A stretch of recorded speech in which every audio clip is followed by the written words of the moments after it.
So I haven't been doing a lot of videos.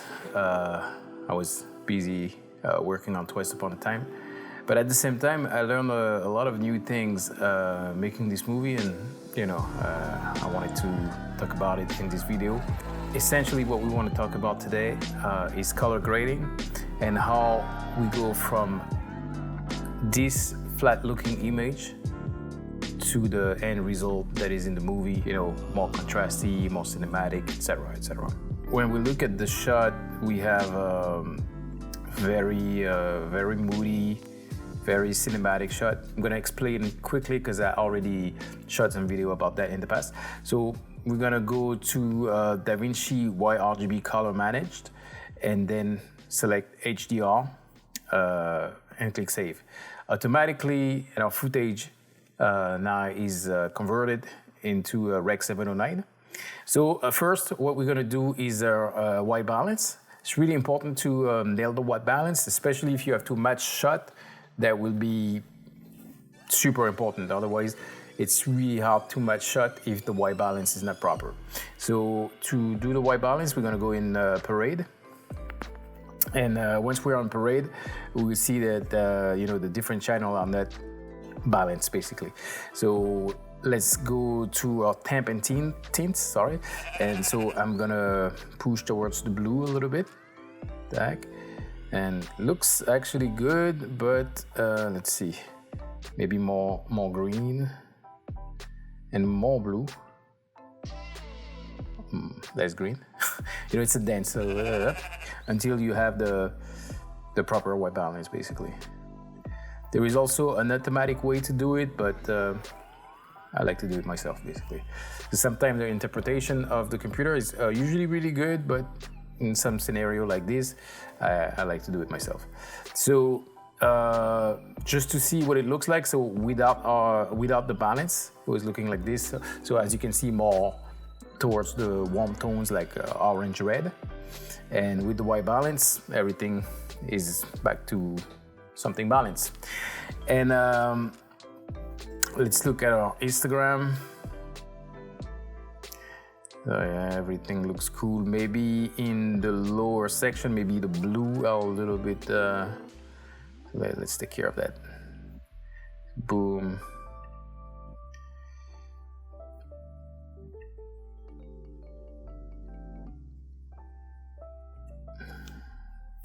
Let's look at our Instagram again. All right. So that looks good to me. So now what we're gonna do, of course, is to add the contrast. And in order to do that, we're gonna bump the contrast. And of course, I'll bump the contrast. And of course, we're gonna adjust our pivot. So let's make it a little bit brighter. Back. All right. And then we are going to raise our gamma. As you can see, when I raise the gamma, it becomes much brighter. And then lower the gain, up the gamma. All right, but the more I do that, as you can see, the more grain there is. So we're gonna take care of that right now, actually. So, one thing that I like to do is, put the grain before the first node. So basically, because if you think about it, when we're shooting on film, the grain was already on the film. So basically, I want to set it up so that the grain will come before, as if it's a real life scenario, basically. And so what we want is the nice filmic grain, but we don't want the unwanted digital grain that we have. The reason why there is grain is because in the camera, I pushed the ISO really high, which gave me an image more bright, but at the same time introduce artifacts such as noise and grain. So we're gonna denoise it, so I'm gonna click on that. And I already did a video about noise reduction, but I'm not gonna stay on that too long, but just to explain. So frame, we're gonna pick 3, motion estimation type, we're gonna pick better, large, Luma, we're gonna go up to, let's go crazy. Let's try to go up to 10, see what it does. And then chroma, we're gonna do 8. Spatial noise reduction, we're gonna select better. Radius, we're gonna select large. And let's go crazy, let's go up to 12, right? And now if we look at the image, it's already less noisy. But you know, typically I don't go too high, but in this one I see more noise, so let's try to go up a little bit. All right, and that looks good. There is no unwanted grain, basically. So now, going back to, so I didn't name the node, but so that's my noise reduction, and that's my white balance. So now what we're gonna do is that we are going to play with our HDR Pilot. So HDR Pilot, basically what it does is that, you know, when the iPhone is like, you take a picture with the iPhone, it's kind of what happened with the iPhone. It takes like almost like 5 photos and it gives you the best of each, like, you know, the brightness, the shadow, the dark. You make a mix of these 5 photos to give you that one photo. HDR stands for High Dynamic Range. I'm gonna set up my HDR palette with the DaVinci White Gamut. And then as far as the gamma, I'm gonna select 2.4. And then if you click on light, as you can see, it only shows you the area that are considered as light. If you click on shadow, it shows you the shadow. And if you click on dark, it shows you the dark, so on and so on. So you're gonna be able to influence each of these sections. So if you go higher, you have the specular highlight. So here everything is gray. The highlight, same thing. So it really start at light, basically. So let's see. If I influence the exposure, let's see what it does. So she's brighter, etc. But I don't think necessarily we want to do that. What we're gonna do is that we actually gonna make her a little darker, like that. So for example, to show you the difference without, with. So it's really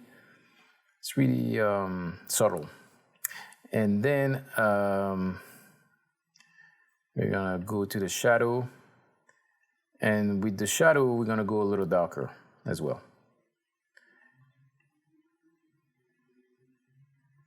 like so.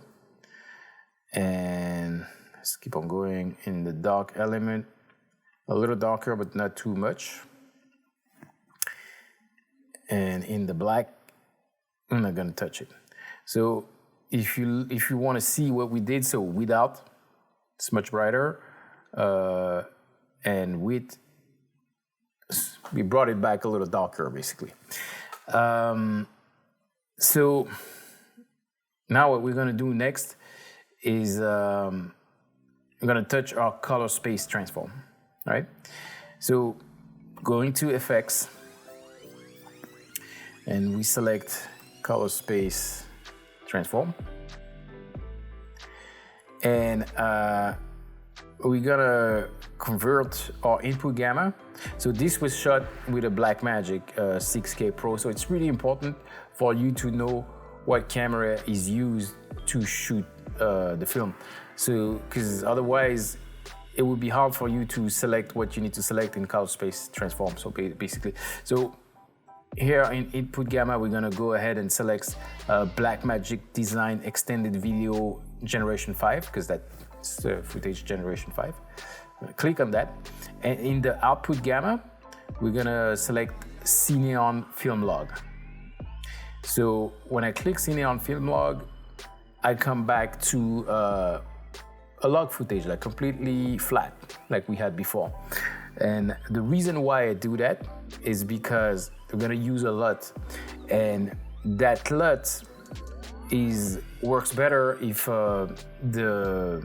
the footage comes in log. So I'm gonna show you exactly what we're gonna do right now. So the one that we're gonna use is the film look Rec 709 2383 D60. It's a lot that is used in a lot of different movies, so it has a nice look. Like it's a look that a lot of film have, and a lot of people use that LUT. You have other LUT like the Fuji, etc., and they are just variation of some are warmer, some are colder, etc. So anyway, so I click on Kodak 2383 D60, and then boom, already it's really moody, really nice. It's just that we have to work on our saturation. So I'm not naming the nodes, but if you want to be organized, don't do what I do. Name your node so that way you can if your client, for example, would tell you, hey, I want you to change something, where is what, as opposed to I'm just doing it for the sake of showing it, but technically you will have to name your node so that you know where something went wrong, or where to look for, basically. But anyway, so I click on the next node to pump the saturation. So a way to do that, if you go to your RGB mixer, you have the red output, the green output, and the blue output. So the red output, I'm gonna push it to the max. Same thing for the green, and same thing for the blue. So now we have an image that is a lot more saturated, but then we need to kind of balance it because it's a little bit too much in some area, and in some way it's good. So just to recap, so noise reduction, white balance, HDR Pilot, color space transform, and the film look that we used, and a little bit more saturation. So now what we're going to do is HSL. So we are going to influence, the hue versus saturation. So I'm going to select the warmer tone and maybe a little bit less saturation here, like so. So that it's really for skin tone. I don't want her to be orange, basically. I want her to have a natural skin tone. Sometimes it pushes towards the magentas. You might have to, do certain tricks so that doesn't happen. And it's a lot more blue. So we're gonna, as you can see here in the waveform, so we're gonna put down the blue, the saturation on the blue. So now it's more subtle. Everything is more balanced. And in the hue versus luminance, as far as the orange, for it to be a little bit more, to influence the dynamic range, or give that illusion at least, I'm gonna push it a little bit more in the orange section. Yeah, not too much because it has to be subtle. And same thing for the blue, right? And so now let's take a look at where we came from. So we were like this, and now we are here. So very cinematic, very good. What we're gonna do now is something I love to put is the glow. So we're gonna open another node, go to our effect, and select glow. And in the glow, so as far as composite type, we're gonna select soft light. And as far as the threshold, shine threshold, we're gonna put it all the way, and the spread as well. And boom, everything is like really, I like it. Look at this, without and with. But of course, in some section, it doesn't do exactly what we want, so we're gonna manage that. So maybe the gain a little bit less, gamma a little bit more, saturation a little bit less. All right.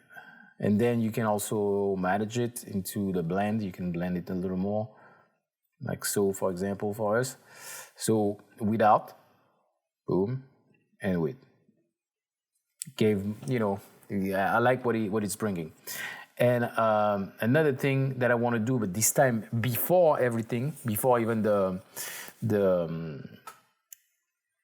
noise reduction, is to add the effect that is called elation. So elation is basically, it's a chemical process that when we used to shoot on film, it was brought by a chemical process, and some of the color were not exactly, we're shifting a little bit, basically. So we're gonna try to add that effect to really bring the film look. So I'm clicking on the serial a node to create a node before, and I'm going to go into my effect and I'm going to select Elation. So when you go to Elation, it's also based on your color space. So we are, of course, use the DaVinci white gamut. So I'm going to select that. So we're going to view the isolated region, and we're going to try to set it up so that it selects exactly what we want it to select. So here it's taking care of the light in the background, so that's pretty cool. Boom. So you have different sections. You have the layer reflection, etc. So let's touch a secondary glow. So we're gonna push the strength and push the spread. So if you look at our light, it's maybe a little too much. So we're gonna put it down, maybe 128. And then you have a section here where you could basically add grain, but I don't want to do that. I'm going to add another section again before everything to add our grain. So serial node before, and I'm going to go grain. So in this one, I'm going to put a small grain, so that I use the 35 millimeter 400T. And then I'm going to push the grain size. So I don't know if you can see it. Grain strength, softness. Let's try to make it bigger so that you can see. Let's see. So that's what we used to have. So we have now. So I don't know if you can see in this area the grain. I'm going to maybe put it down a little bit. So like so. So let's check it out. So here we have grain, etc. It's perfect. My noise reduction might be a little much. Let's see if we can put it down. So that's why it's good to name your node. So going to my noise reduction, and let's not split the difference, but let's put it down a little bit. So I'm going to go 15. Here 13, and here I don't know 17. And let's see. All right, that's cool. I like it. Now, I'm gonna come back. So we had our glow, and now we're gonna do something that really also gives us the film look. We're gonna add some blur. So you're gonna go to Gaussian blur, and when you do that, everything becomes blurry, of course. But we're gonna put it down to manage it a little bit at 128. So it's not as sharp, if you will, and I think it's bringing a lot. So let's it's really nice with the Gaussian blur, and you see what the Elation did to her necklace is pretty nice as well. Through the peak that are on her jacket, some are pink. It's really good. So it does that. It's like I say, when we used to shoot on film, it was the chemical process that was doing that, and now digitally we are able to reproduce that. So I like that a lot. We're gonna use another effect. It's called edge detect. So I'm gonna do that here. Tag edge detect. I'm gonna slide that in, and when you do that, as you can see, everything become weird. So we're gonna go to grayscale. And on the threshold, we're gonna put it a little bit, so it's not everywhere, all over the place. And what we're gonna do, we want it to kind of like frame our subject. So we're gonna select Edge Mask Overlay. So it does that, but of course, it's not exactly what we wanna do. And we're gonna blend it a little more, like maybe like so. And then in the key output, we're gonna do that. All right, and it's really subtle, but it does a little something if you take a look at it. Like around here. It's pretty cool. And then once we did that, we're gonna try to work on giving it more contrast by using the split toning technique. So we're gonna add another node. I'm gonna go to our curves, select the blue channel, and we're gonna add some blue into the dark area, like so. And some green also into the dark area. And some red into the brighter area. You're probably thinking I'm crazy, but then we're gonna put it down a lot. Back. And if you take a look at it now, it's the same, but everything is a little more. So a nice way to see it is if we look at our Vectorscope. So we have our scope here. So without, we look like this. So you look at our in our scope, everything became smaller, and if you put the split toning, everything expands a little bit more. So one thing is that I see that, you know, it's not, this is supposed to be, when your footage is balanced, it's supposed to be here. So it's not exactly well balanced, so we're gonna move that a little bit. We're gonna go to wheels, our primary, and I'm gonna push it towards the magenta a little bit. So alright, push it down. Let's see, more blue actually with it.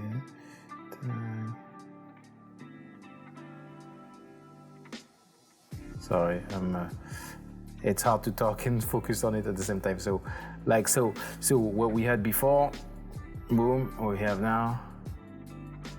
Yeah, I think this will be more accurate. All right, so let's keep on going forward. We are going to kind of do some vignette. So I'm gonna go around a subject right here and make her a little wider.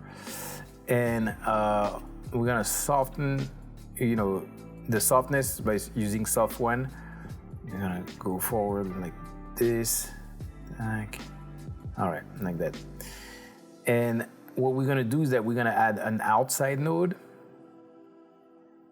And the outside node basically is gonna influence everything that is around the subject, and the node that we created before is gonna influence the subject in itself. Because what we wanna do is basically have the viewer focused on her.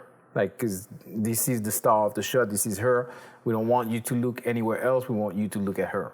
So what we're gonna do is that I'm gonna go into my curves and I'm gonna, you know, make it a little darker around her, all right? Like so. And I'm gonna blur it out. You know, go to the blur and bring the radius up. So it's blurry around her.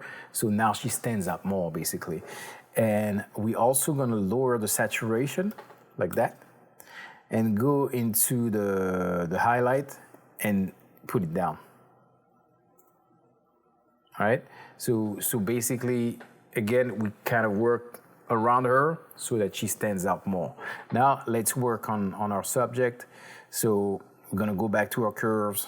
I'm gonna select editable spline, make her a little darker, a little more contrasty, basically. And we're gonna give her some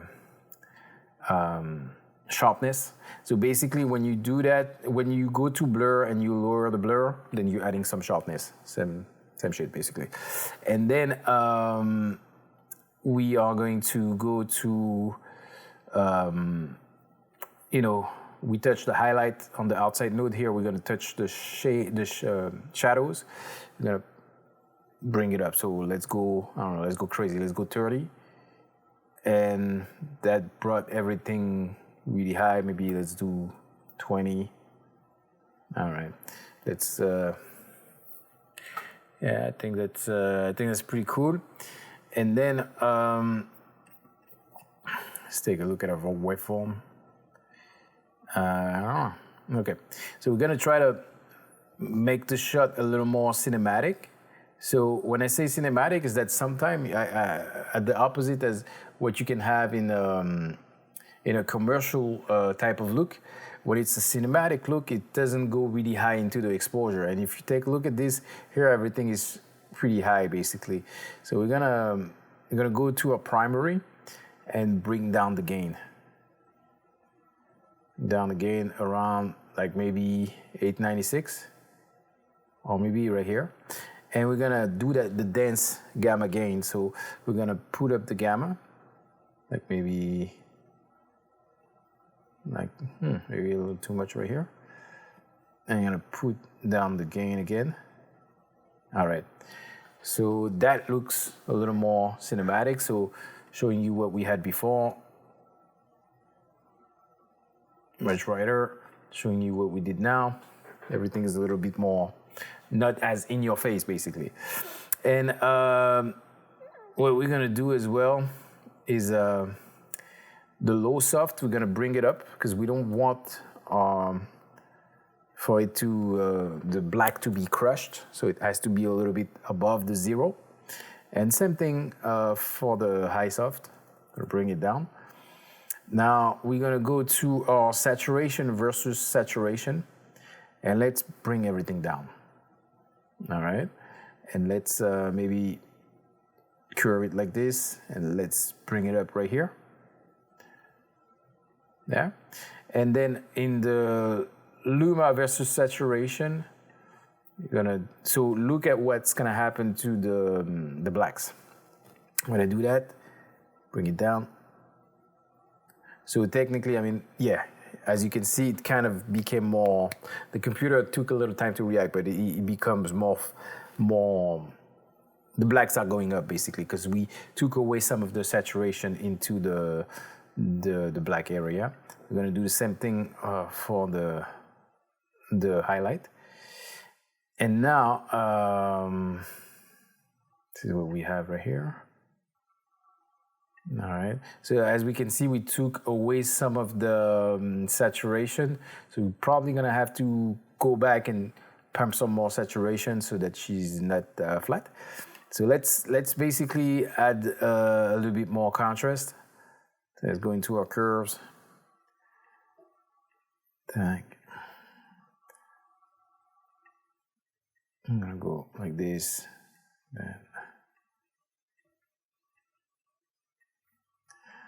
That's what we have, but not as much as that. We're gonna make it more subtle, like 80. And then I'm gonna come back to my very first node where I had the balance. And I'm probably gonna put some contrast at that level, basically. So let's editable spline, because we don't wanna do too much, but I'm gonna be really subtle.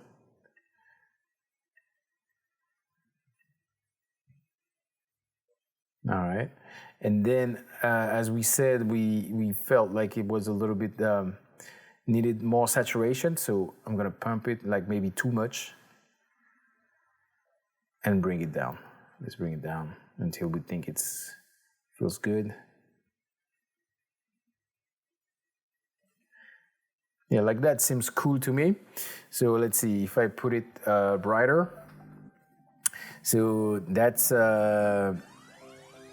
the shot, basically. And if you take a look at it, that's without, we used to be there, and we created something way more cinematic. Boom, like here, you see the blue, she stands out. Your focus is really on her right here. So I think this is pretty cool. One thing that we could have done also, if you want to, and especially if you try to do a beauty shot, is use the face refinement. But here in my scenario, you know, I think it's not needed. So it depends on, because you know, depending on your scene, what you try to do, if it's something like for a model, really beauty shot, then yes, I would use it. In this scenario, not necessarily, because it's more like a movie. She's upset. That's the context. He come to apologize and she's upset. If you haven't watched the show, definitely watch it. Twice Upon a Time it's pretty good. And yeah, that's what it took to create that look and having the shot. A lot of you gave me a lot of compliment on the coloring of Twice Upon a Time, so thanks so much. And you know, that's what it took. All right, see you next time. And don't forget to watch Twice Upon a Time if you haven't done so already. All right, bye.